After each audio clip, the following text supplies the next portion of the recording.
Audio Jungle.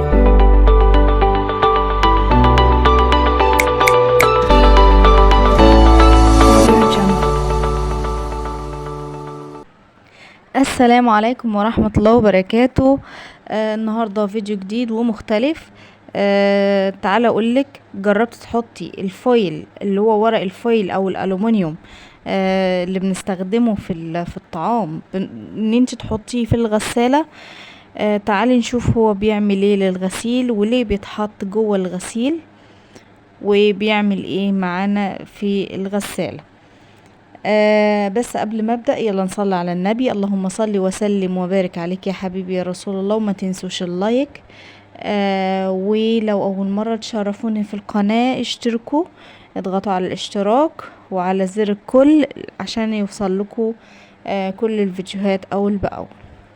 اول حاجة معانا في الطريقة ان احنا بنجيب ورق الفويل اللي هو ورق الالومنيوم،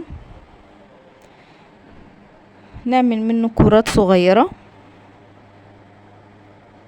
ما تعمليش كرات كبيرة، على فكرة في فيديوهات بتعمل الكرات الكبيرة، بس الكرات الصغيرة احسن عشان تقدر توزعيها كويس في الغسالة، يبقى مفعولها احسن. وفي بقى بعد كده هنجيب المسحوق. انا المرة دي كمان قللت كمية المسحوق عن العادي وهقول لكم ليه دلوقتي. تابعوا معايا بقى الفيديو وتعالي نشوف هنعمل ايه في الغسالة.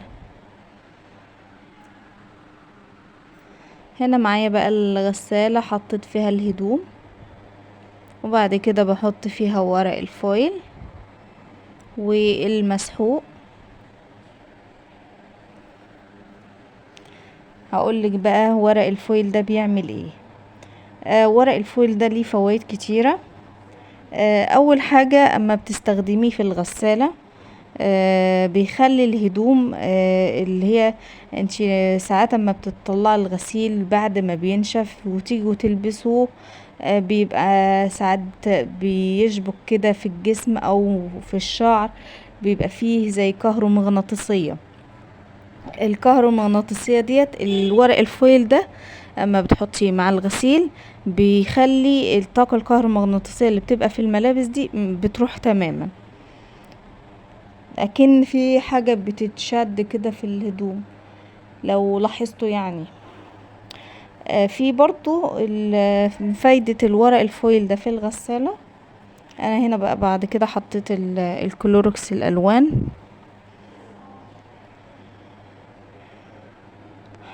بعد كده بقفل بقى الغسالة وهتبتدي تشتغل. ورق الفويل بقى بيعمل ايه، بيخلي وهو في الغسالة بيخلي الهدوم ما تتشابكش في بعض، بيمنع تشابك الملابس في بعضها وهي في الغسالة. وكمان ورق الفويل ليه فايدة تانية، ان بيعمل على احتكاك مع المسحوق ومع الملابس، فالاحتكاك ده بيولد حرارة، بيساعد اكتر على نظافة الملابس. اكنك عملت غلية للملابس او غليت لها مية.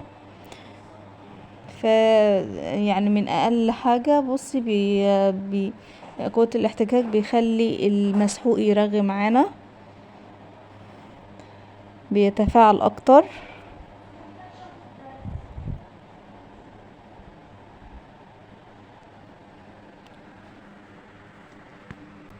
جربي بقى الطريقة ديت وصدقيني مش هتصدقي النتيجة. وشكرا والسلام عليكم.